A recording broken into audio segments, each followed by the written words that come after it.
नमस्कार साथियों। आशा करता हूँ कि आप सभी की अच्छी तैयारी होगी और जो तैयारी कर रहे हैं वो अपनी तैयारी में व्यस्त होंगे। इसी बीच 2-3 दिन से बच्चों के कमेंट्स आ रहे थे कि जो पुलिस कांस्टेबल की भर्ती होती है, आरएसी की जो भर्ती होती है, उसके बारे में उनको कोई सामान्य सी जानकारी चाहिए और उससे संबंधित वीडियो बनाने के लिए बच्चे बार बार बोल रहे थे।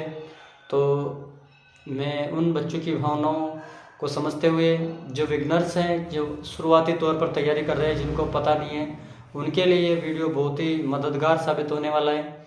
और इस वीडियो के माध्यम से आप जो वर्तमान में पुलिस जो भर्ती है उससे संबंधित जो जो नियम प्रावधान बनाए गए हैं उन सबकी आपको जानकारी दी जाएगी और जानकारी को आप अच्छी तरह से सुने और समझें, इसी के अनुसार अपनी तैयारी को शुरू करें। जैसा कि पहले जब मैं पुलिस में लगाता था उस 2015 उस समय जो पैटर्न था उसमें और आज के वर्तमान पैटर्न में बहुत ज़्यादा अंतर आ चुका है। क्योंकि पहले जो पैटर्न था उसमें पहले लिखित परीक्षा होती थी और उस लिखित परीक्षा में पास होने के बाद और 3 पार्ट होते थे पेपर के, तीनों पार्टों में 40% अंक लाना अनिवार्य होता था। तीनों पार्ट में पास होने के बाद ही जो शारीरिक दक्षता वाला पैटर्न था वो तैयार परीक्षा करवाई जाती थी। फिजिकल उसके बाद होता था, क्योंकि जो विद्यार्थी 40% अंक प्रत्येक पार्ट में नहीं लग पाते थे उन विद्यार्थियों को फिजिकल का जो कॉल लेटर वो जारी नहीं किया जाता था। लेकिन वर्तमान में जो परीक्षा का पैटर्न है वो उससे बहुत कुछ अलग हो चुका है और बहुत ज़्यादा बदल चुका है। इसलिए जो वर्तमान में पुलिस की तैयारी कर रहे हैं या पुलिस में जाने का सोच रहे हैं उन विद्यार्थियों के लिए ये इस वीडियो में मैं सबसे पहले बताना चाहूँगा कि वर्तमान सरकार ने जो CET लागू कर रखी है उस CET एग्ज़ाम को पास करना जरूरी है और उस एग्ज़ाम में आपके कैटेगरी वाइज अलग अलग जो मिनिमम योग्यता दे रखी है वो अंक आपको प्राप्त करने होंगे। अगर वो अंकों से अगर आपके कम प्राप्तांक है तो आपको जो शारीरिक दक्षता के लिए नहीं बुलाया जाएगा। तो सबसे पहले आपको ध्यान रखना है कि जो कैटेगरी वाइज हैं, जैसे AWS है, MBC है, OBC है, ये सारे उम्मीदवारों के लिए जो CET का एग्ज़ाम है उसमें 40% अंक आना अनिवार्य है। SC ST के उम्मीदवारों के लिए 36% अंक आना अनिवार्य है और TSP शहरिया आदि उम्मीदवारों को 30% अंक प्राप्त करना अनिवार्य किया है। और उत्तीर्ण होने वाले जो उम्मीदवार हैं उन्हीं उम्मीदवारों को आगे चयन प्रक्रिया में शामिल किया जाता है। तो ये तो सबसे पहली बेसिक बात हुई कि आपको सबसे पहले CET को क्लियर करना है। CET में आपके इतने नंबर या इतने प्रतिशत बनने चाहिए कि आप इन कैटेगरीज के दायरे से ऊपर हो। अब इसके बाद में जितने पद अपने पुलिस वैकेंसी में आते हैं उस वैकेंसीज के आधार पर जैसे 100 पद आए तो उनके 15 गुना वो प्रत्येक कैटेगरी वाइज पास करते हैं। तो इनमें भी सबसे बड़ी समस्या आपके सामने आ सकती है कि आपने मान लो 40% ही बनाए और बच्चों के अधिकतम किस 50, 60, 70% तक होते हैं। तो सबसे पहले उन बच्चों का मेरिट के अनुसार चयन किया जाएगा जिन बच्चों के सबसे ज़्यादा प्रतिशत बनी है या सबसे ज़्यादा अंक है। तो आपको CET में केवल इतना सा नहीं करना है कि अपने को 40% बनानी है और यहीं पर अपना काम हो जाएगा।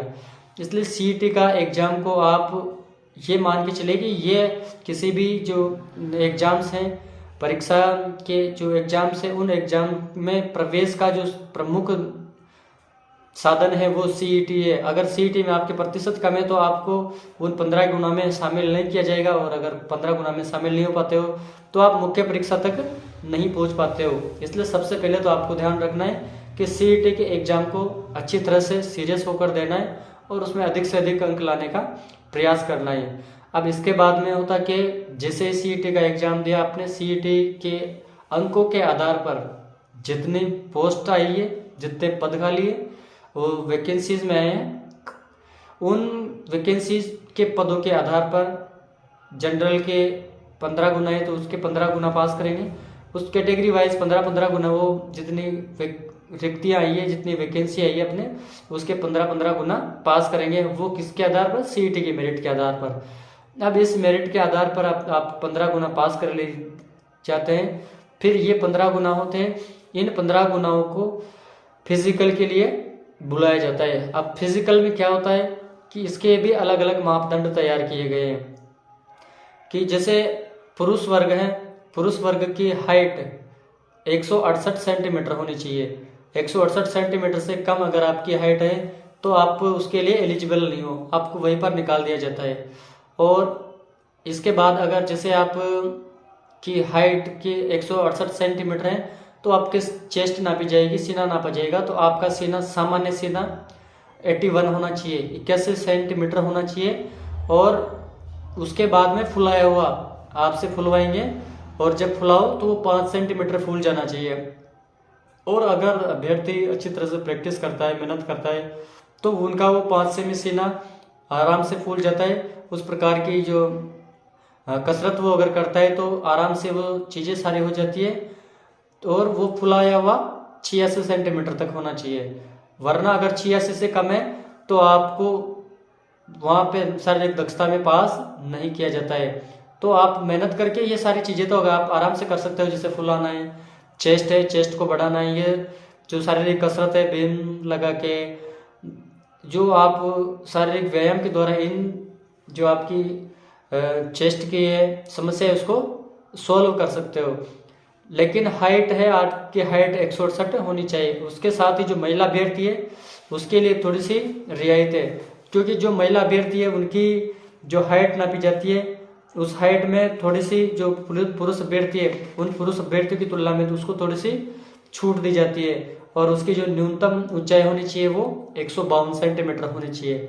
और उनकी ऊंचाई 152 सेंटीमीटर और वजन उनका 47.5 किलोग्राम होना चाहिए। जिन महिला अभ्यर्थियों का वेट 47.5 से कम है उनको शारीरिक दक्षता में बाहर कर दिया जाता है। और जो सहरियाएँ और जो जनजाति की सहरिया जनजाति की महिलाएं हैं उनके लिए 43 किलोग्राम जो वेट है वो निर्धारित किया गया है। इस प्रकार महिला और पुरुष की जो शारीरिक दक्षता है उसमें सामान्य सी बात है, केवल पुरुष के लिए 168 सेंटीमीटर ऊंचाई, 81 सामान्य सीना और 86 फुलाया हुआ सीमा। इसी प्रकार महिला अभ्यर्थी के लिए ऊंचाई 152 सेंटीमीटर और उसके लिए वजन 47.5 किलोग्राम और सहरिया जनजाति की महिलाओं के लिए 43 किलोग्राम वजन चाहिए। जब आप इन दक्षताओं को पार कर लेते हो, आपका फिजिकल की एंट्री जहाँ पर होती है वहीं पर है आपकी दक्षताएं नाप ली जाती है। इसके बाद में आती है आपकी दौड़। जब इस टर्म से आप पार होकर अगले टर्म पर जाते हो तो अगले टर्म पर आपकी दौड़ होती है। जब आप ये ऊंचाई और वेट हाइट इन पे पास हो जाते हो तो इसके बाद में आपको पास का सर्टिफिकेट देकर अगले टर्म पर दौड़ के लिए भेज दिया जाता है। अब दौड़ का जो सिस्टम है वो भी इस वैकेंसीज में बदल दिया गया है। हालांकि 2015 से पहले 17 तक जो दौड़ का जो पैटर्न था वो 10 किलोमीटर था, लेकिन वर्तमान में दौड़ का जो पैटर्न है वो पैटर्न 5 किलोमीटर कर दिया है। तो और इस 5 किलोमीटर को अलग अलग कैटेगरियों में बांटा गया है कि जो सामान्य अभ्यर्थी है उस अभ्यर्थी को वो 5 किलोमीटर की दौड़ 25 मिनट में करनी होती है पुरुष को, और महिला को वही दौड़ 35 मिनट में करनी होती है। जो एक्स सर्विसमैन है उनके लिए 30 मिनट है और शहरिया और SC के जो अभ्यर्थी है उनके लिए ये दौड़ 30 मिनट में करनी होती है। इस प्रकार ये दौड़ का जो पैटर्न है, जब आप फिजिकल के पहले टर्म को पास करके दौड़ पे जाते हो तो दौड़ पर भी आपको इतने समय में ये दौड़ पूरी करनी होती है। अगर ये दौड़ आपकी इतने समय में पूरी हो जाती है तो आप फिजिकल फिट मान लिए जाते हो। अब जितने बच्चे फिजिकल फिट हो चुके हैं उन्हीं बच्चों का जो रिटर्न एग्जाम होता है। अब वो रिटर्न एग्जाम पहले आप CET से आए वो केवल एंट्रीज के लिए था, आपने जो शारीरिक दक्षता हासिल की ये शारीरिक दक्षता भी आपकी एंट्रीज के लिए थी, आपके पास आउट के लिए थी। वो आप पास हो गए, उसके बाद में अब सबसे जो अहम भूमिका रहने वाली है वो रहती है आपके लिखित पेपर की। और यही लिखित पेपर आपको अंतिम लक्ष्य तक पहुंचा देता है, आपके अंतिम चयन तक इसी पेपर की सबसे महत्वपूर्ण भूमिका होती है। अब इस पेपर में भी पहले की अपेक्षा वर्तमान में बहुत ज़्यादा बदलाव आ चुका है। जैसा मैंने दिया था उस समय तीनों पार्टों में 40-40% लाना अनिवार्य था, लेकिन वर्तमान में ऐसा नहीं है। वर्तमान में तीनों पार्टों को मिलाकर आपके अंकों को जोड़ा जाता है और उसी के आधार पर आपकी मेरिट तैयार की जाती है। हालांकि जो बिंदु है, जो अंक निर्धारित किए गए हैं वो थोड़े से बदले गए हैं, जैसे रीजनिंग और लॉजिक और कंप्यूटर ज्ञान। पहले कंप्यूटर ज्ञान नहीं था, अब कंप्यूटर ज्ञान को जोड़ दिया है और कंप्यूटर ज्ञान के इन दोनों रीजनिंग के और कंप्यूटर ज्ञान के दोनों को मिलाकर 60 प्रश्न आने हैं, यानी 30 प्रश्न, लगभग 30 प्रश्न आएंगे।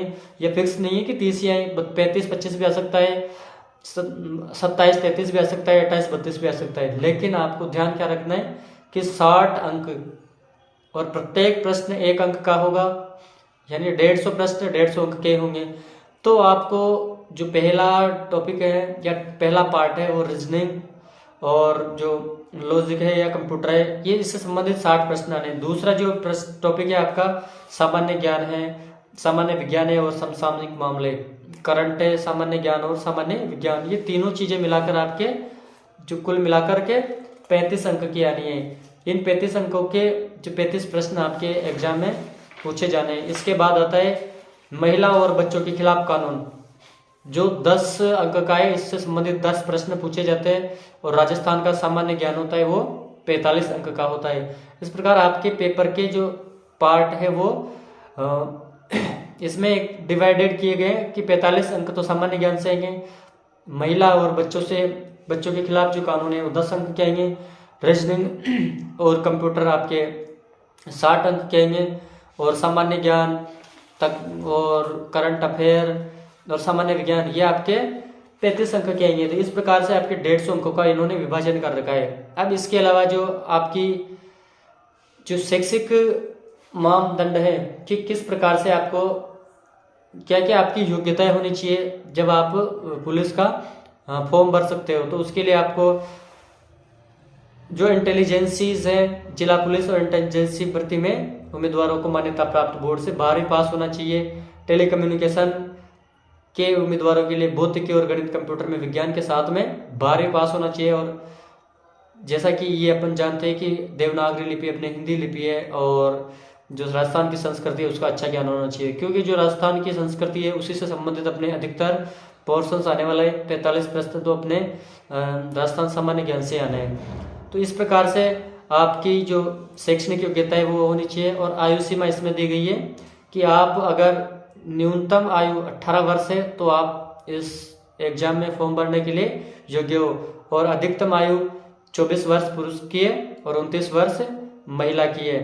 इसमें जो कैटेगरी वाइज है कुछ छूट दे दी जाती है। अब राजस्थान पुलिस के कांस्टेबल को जो 3 भागों में बांटा गया है वो है, एक तो है राजस्थान सामान्य ज्ञान, जिसमें राजस्थान का इतिहास है, कला, संस्कृति, साहित्य, परंपरा और विरासत, प्रमुख राजवंश, स्वतंत्रता आंदोलन, महत्वपूर्ण पर्यटन स्थल आदि, ये चीजें लगभग आप पढ़ते रहते हो और सामान्य सी बातें जो राजस्थान कल्चर के बारे में आप जानते हो। दूसरा आता है जो पार्ट बी है, उसमें सामान्य ज्ञान, सामान्य विज्ञान और समसामयिक मामले, जिसमें सामाजिक अध्ययन, करंट अफेयर, भारतीय राजनीति की और शासन, विज्ञान और प्रौद्योगिकी, खेल और पुरस्कार, ये आदि इसमें शामिल किए जाते हैं। और तीसरा जो आपका टॉपिक बचता है वो है कि रीजनिंग, लॉजिक और कंप्यूटर ज्ञान। इसमें साइबर सुरक्षा, internet, MS office, networking system, hardware, software, virus और मेलवेयर आदि। जो ये रीजनिंग और कंप्यूटर ज्ञान जोड़ा है, इसका सबसे बड़ा जो कारण है कि आजकल जो जितना भी कार्य हो रहा है थानों में या जिला स्तर पर, वो सारा काम ऑनलाइन किया जा रहा है और उसके लिए पुलिस विभाग को कंप्यूटर में दक्ष कार्मिकों की आवश्यकता होती है। तो इसलिए अब नई जो भर्तियां आ रही है उनमें इन चीज़ों को बहुत आवश्यक मान लिया है और उसी को देखते हुए आपके ये जो टॉपिक जोड़ा गया है। तो इस प्रकार से आपने देखा कि आपके जो चयन प्रक्रिया किस प्रकार से शुरू होनी है, और जब आपका एग्जाम, रिटर्न एग्जाम हो जाता है तो उसके बाद में आपको रिजल्ट का इंतजार करना होता है और इन टॉपिक्स को आप अच्छी तरह से क्लियर करके और जो पेपर है उस पेपर को पास करते हैं। जब आपकी मेरिट बनाई जाती है तो वो मेरिट वापस जो जितने अपने फिजिकल पास हुए थे उन्हीं फिजिकल पास जो लोग हैं, शारीरिक दक्षता जिन्होंने पास कर लिए, उन्हीं लोगों की मेरिट में से इनका चयन किया जाता है और कैटेगरी वाइज इनका रिजल्ट जारी कर दिया जाता है। इस प्रकार एक ही सामान्य सी प्रक्रिया थी तो जो बच्चे इसके बारे में जानकारी चाह रहे थे और बार बार जो मैसेज कर रहे थे, उनके लिए ये जानकारी सुलभ है। और इसको देखकर अपने मन में जो भी और सवाल हो तो उसको आप मेरे से कमेंट बॉक्स में पूछ सकते हैं। और अधिक से अधिक जानकारी चाहिए तो अपने YouTube चैनल SL मोटसर पर बने रहें और अन्य जानकारियां प्राप्त करते रहें। और अभी अपनी तैयारी अभी से शुरू कर दें, क्योंकि कभी आपको यह नहीं सोचना है कि मैं तैयारी वैकेंसी जाने के बाद में करूँगा या उसके बाद करूँगा, क्योंकि जो तैयारी शुरुआत से कर देते उनको मेहनत लास्ट तक करते करते इतना अनुभव हो जाता है कि वो पेपर के बहुत नज़दीक पहुंच जाते हैं। और कहा भी जाता है कि इंतजार करने वालों को तो सिर्फ उतना मिलता है जितना मेहनत करने वाले छोड़ देते हैं। तो इसलिए हमें इंतजार नहीं करना है, हमें मेहनत करनी है और अभी से मेहनत को करते हुए अपने सपनों को साकार करें। जय हिंद, जय भारत। और एक महत्वपूर्ण जानकारी कि जो पेपर होगा उस पेपर में ऋणात्मक मूल्यांकन भी होगा, नेगेटिव मार्किंग होगी कि आप जितने प्रश्न गलत करोगे आपके प्रश्न अंक कम होते जाएंगे। और इसकी जो नकारात्मक मूल्यांकन होगा वो नकारात्मक मूल्यांकन होगा 1/4। यानी अगर आप 4 प्रश्न गलत करते हो तो आपका जो एक प्रश्न सही है उसका अंक वो अपने आप कट जाता है। तो इस प्रकार से ध्यान रखिए, क्योंकि आपके इस एग्जाम में प्रत्येक प्रश्न 1 अंक का है। तो आपने 4 प्रश्न गलत किए तो आपका एक प्रश्न कट जाएगा। और सबसे बड़ी बात है कि आपके इस पेपर में जो एग्जाम का समय दिया गया है वो समय भी इस प्रश्नों की संख्या में थोड़ा सा कम है, 2 घंटे का समय इसमें। इसलिए आप जितना अधिक हो सके पहले से ही अपनी तैयारी उस हिसाब से करें कि आप पेपर को सही समय पर होल्ड कर सको, सही समय पर उसको हल कर सके। उस पेपर में जितने भी टाइप के प्रश्न आने हैं वो सारे आपको मॉडल पेपर लेकर उनको हल कर लेना चाहिए, क्योंकि मॉडल पेपर्स के से अपने को ये अनुभव हो जाता है कि अपना जो इस पेपर को हल करने में कितना समय लग रहा है, किस क्षेत्र पर या किस टॉपिक पर अपनी जो कमजोरी है वो सामने आ रही है। तो उन कमजोरियों को आप परीक्षा से पहले ही तैयार कर लें। और अभी से जिन विद्यार्थियों को या जिन अभ्यर्थियों को केवल पुलिस की तैयारी करनी है, पुलिस कांस्टेबल RSC की तैयारी करनी है, वो इसके बारे में अधिक से अधिक तैयारी शुरू कर दें। और बिना तैयारी के आप जानते हो किसी भी प्रकार से आदमी सफल नहीं हो पाता है। तो अपनी मेहनत को अभी से शुरू कर दो और जी तोड़ मेहनत करो। जब आपकी मेहनत इतनी खतरनाक हो जाएगी तो आप 150 प्रश्नों को 2 घंटे के अंदर आराम से हल कर सकोगे। तो ये जो समय का विशेष ध्यान रखना है और जो रणनीति इस प्रकार से बनानी है कि आपके 2 घंटे में पेपर भी पूरा हो जाए और ज़्यादा गलत प्रश्न भी नहीं हो। नेगेटिव मार्किंग से अपने को बचना है। इस प्रकार अपना ज़्यादा से ज़्यादा ध्यान पेपर पर रखें, क्योंकि जो फिजिकल चीज़ें हैं वो चीज़ें आप कर लोगे, उसके पहले ही आपको इन जो पेपर है वाली समस्या है उसके समाधान के लिए अभी से तैयार हो जाना है। और इसका सही सबसे अच्छा तरीका यही कि पढ़ना शुरू कर दो और बहुत ज़्यादा समय निकाल कर अपने को व्यवस्थित करते हुए पढ़ने पर ध्यान लगाओ।